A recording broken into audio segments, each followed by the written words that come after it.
బాలు విషయంలో మనసు మార్చుకుని బాలుని కొడుకుగా ఒప్పుకొని బాలుపై ప్రేమను చూపిస్తున్న ప్రభావతి షాక్ లో మనోజ్ రోహిణి.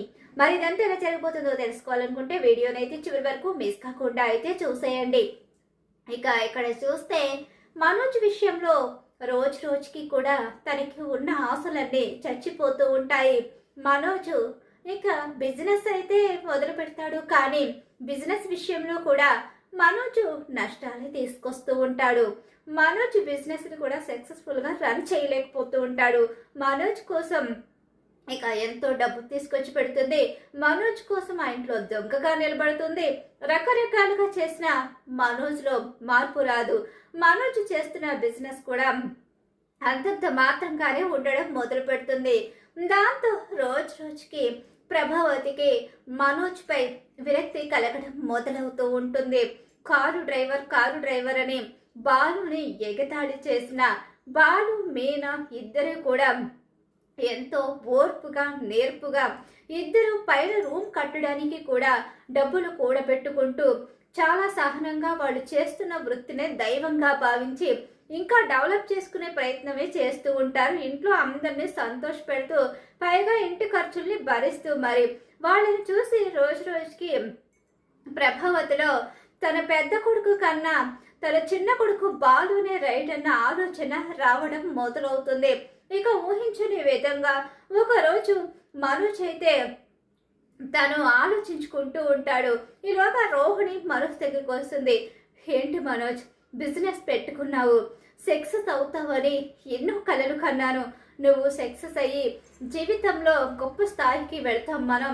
ఇక ఈ ఇంట్లో బాలు మీనాల ముందు తలదించుకునే పరిస్థితి ఉండదని ఆశపడ్డాను. కానీ నువ్వు రోజు రోజుకి నువ్వు చేస్తున్న బిజినెస్ విషయంలో సక్సెస్ రాకపోగా నష్టాలు తీసుకొచ్చి చూపిస్తున్నావు. నీ కారణంగా నా మెడలో నేను పుస్తల తాడును కూడా ఇచ్చేశాను. అత్తయ్య మీనా నగల విషయంలో దొంగగా నిలబడ్డారు. అత్తయ్య నగలు కూడా ఇచ్చే పరిస్థితి ఏర్పడింది. కానీ నువ్వు మాత్రం మారలేదు.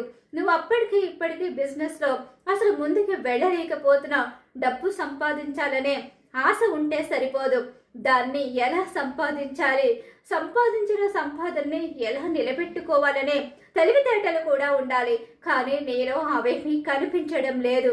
నువ్వు బాలు అన్నట్టుగా చదువుకున్నా మూర్ఖుల్లాగే కనిపిస్తున్నావు అని చెప్పేసి రోహిణి అంటూ ఉంటుంది. అదేంటి రోహిణి అంత మాట అంటావు నన్ను? అవును, అలానే ఉన్నావు.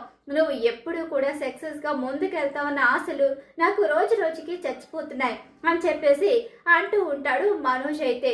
ఇక రోహిణి ఎప్పుడైతే తనని తిడుతుందో దాంతో మనోజ్ చాలా బాధపడతాడు.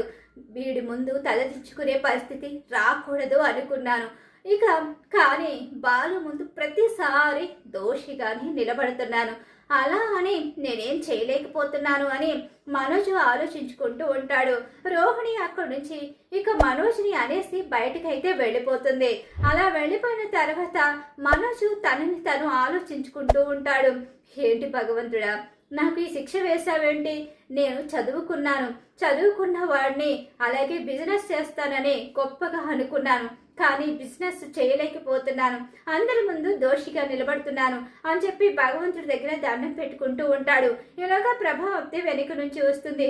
చిన్నప్పుడు నేను చేసిన పాపమే ఈరోజు నాకు శాపంలా మారిందేమో అని నా మనసుకు అనిపిస్తుంది.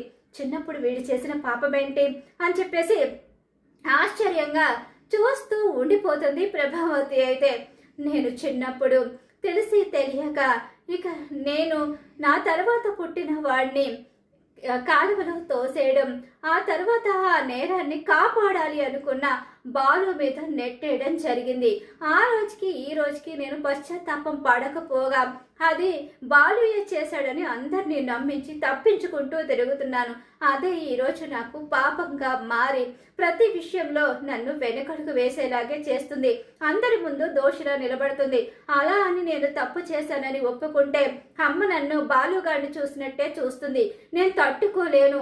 నేను బాలులాగా మొండివాడిని కాదు, ఒంటరిగా బ్రతకలేను అని చెప్పేసి అనుకుంటూ ఉంటాడు. ఇక మనోజ్ అయితే ఆ మాటలన్నీ విన్న ప్రభావతి ఒక్కసారే కుప్పకూలిపోతుంది. ప్రభావతి అయితే తన కొడుకు చావుకి కారణం బాలు అనుకుని బాలుని అరెస్ట్ కూడా చేయిస్తుంది. కానీ బాలుకి కూడా ఈ విషయం తెలిసి మౌనంగానే ఉండిపోయాడు. అలాంటిది ఈరోజు ఇంత గుండె పగిలే నిజం తెలిసేసరికి బాలు విషయంలో తను చేసిన అన్యాయం మొత్తం కూడా గుర్తుకొస్తూ ఉంటుంది. చిన్నప్పుడు తనని ఎలా వదిలేసిందో, చిన్నప్పటి నుంచి ఈ రోజు వరకు తన మీద ప్రేమ చూపించకపోవడం, తనని అసహించుకోవడం, తనని అందరిలో తక్కువ చేసి మాట్లాడడం, తన విషయంలో చాలా చాలా తప్పులు పొరపాట్లు చేయడం, ఇవన్నీ గుర్తుకు చేసుకుని కుమిలిపోతూ చాలా బాధపడుతుంది ప్రభావతి. పెద్ద కొడుకుని అనలేక ఇక చిన్న కొడుకు విషయంలో చేసిన తప్పులు ఇక తట్టుకోలేక భరించలేకపోతూ ఉంటుంది. ఇలా చాలా పశ్చాత్తాపడుతుంది. ఆ రోజు నుంచి బాలు విషయంలో చాలా పాజిటివ్గా ఉండడం మొదలు పెడుతుంది. బాలు విషయంలో వచ్చిన మార్పుకి ఇంట్లో అందరికీ చాలా ఆశ్చర్యాన్ని కలిగిస్తుంది. చాలా చాలా ఆశ్చర్యంగా ఇక అలాగే పైగా ప్రభావతిలో వచ్చిన మార్పు చూసి చాలా ఇదిగా ఉంటారు వాళ్ళందరూ కూడా. ఏంటి ఇది ప్రభావతేనా? ప్రభావతి నువ్వేనా, లేకపోతే నేను కలగంటున్నానా అని సత్యం కూడా అడుగుతూ ఉంటాడు. కానీ ఇక ప్రభావతి మౌనంగానే ఉంటుంది. ఒకప్పట్లా ఇక రేసుగా సమాధానం చెప్పకుండా బాలు ఎన్నన్నా మౌనంగా భరిస్తుంది. ఏంటి మీనా, మా అమ్మలో ఈ మార్పు ఏంటో నాకు అర్థం కావడం లేదు. అసలు మా అమ్మ ఇలా ఎలా మారిపోయిందంటో నా విషయంలో అసలు ఒక్క మాట కూడా అనడం లేదేంటి? నాకు ఇది అసలు మింగుడు పడ్డం లేదు. ఏంటి మీ అమ్మగారు రోజు మీ మీద గొడవ పడుతూ ఉండాలా? మీ అమ్మగారి ప్రేమ కోసం మీరు ఎంతో ఎదురు చూశారు, కానీ ఈరోజు అది లేదు. ఇంకా మీరు ప్రేమను కోరుకుంటున్నారు కాబట్టి ఆ ప్రేమే ఉంది, శత్రుత్వాన్ని అత్తే వదిలేసినట్టున్నారు. ఇంకేముంది, మీకు కావాల్సింది అదే కదా అని చెప్పి అంటూ ఉండగా, ఏమో ఇది కూడా ఎందుకో భయంగా అనిపిస్తుంది అని చెప్పేసి ఇక అంటూ ఉంటాడు బాలు. అయితే ఇలా బాలుకు ఒక రోజు బాగా ఫేవర్గా ఉంటుంది. బాలు ఒంటరిగా పడుకుని ఉంటాడు. ఈలోగా మీనా ఇక పూలు ఇవ్వడానికని బయటకు అయితే వెళుతుంది. వచ్చేసరికి బాలు అయితే చాలా జ్వరంతో బాధపడుతూ ఉంటాడు. గబగబా బాలు దగ్గరికి వెళ్ళి చాలా టెన్షన్ పడుతూ బాలుకి ఇక ఒళ్ళంతా కాలిపోతూ చలి జ్వరం రావడంతో అక్కడ దుప్పటి కూడా కప్పుతుంది. అలా కప్పి ఒళ్ళంతా కూడా ఇక చన్నీళ్లతో తుడుస్తూ ఒళ్ళు చల్లగా అయ్యిందో లేదో, జ్వరం తగ్గిందో లేదో చూసుకుంటూ చాలా టెన్షన్ పడిపోతూ ఉంటుంది. ఏది ప్రభావతి ఎక్కడుంది, బాలు కూడా ఇక కిందికి రాలేదేంటి అని చెప్పి పైకి వెళ్ళి చూసేసరికి బాలుకి సేవలు చేస్తూ ప్రభావతి కనిపిస్తుంది. అది కూడా చాలా ప్రేమగా బాలుని ఇక చూసుకుంటూ సేవలు చేస్తూ ఉంటుంది. అది చూసిన రోహిణి, మనోజ్, సత్యం అలాగే ఇక మీనా వీళ్ళందరికీ కూడా చాలా పెద్ద షాక్ ఎదురవుతుంది.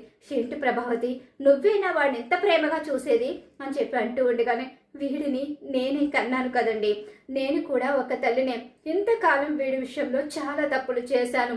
ఇకనైనా తల్లిగా ఇక కన్న పేగు బంధంగా వీడిని, నేను చేసిన తప్పుల్ని కాస్తైనా వీడు నన్ను క్షమిస్తాడని నేను అనుకుంటున్నాను. వీడు నన్ను క్షమించి తల్లిగా స్వీకరిస్తే చాలు.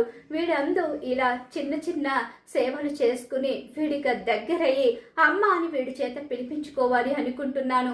వీడికి ఇంతకాలం దూరమైన ప్రేమని అందించాలి అనుకుంటున్నాను. వీడి విషయంలో నేను చేసిన తప్పుల్ని సరిదిద్దుకుందాం అనుకుంటున్నాను. కానీ నేను చేసిన తప్పులు సరిదిద్దుకునేవి కాదు.